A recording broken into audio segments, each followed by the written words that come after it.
Assalamu Walaikum. Hello friends, how are you? Welcome back to my another video. In this video, I am going to show you how to remove rows and columns in Microsoft Publisher. Let's get started. Firstly, we have to open a Publisher document and take a table.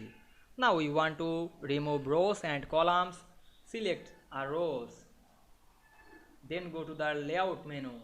Now we can see here many options. Select the delete option and choose delete rows.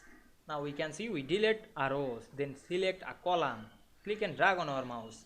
Then click again the delete and choose delete columns. Now we can see we remove columns and rows this table very easily. I hope you enjoyed the video. Please like, comment, share and subscribe my channel. Thanks for watching.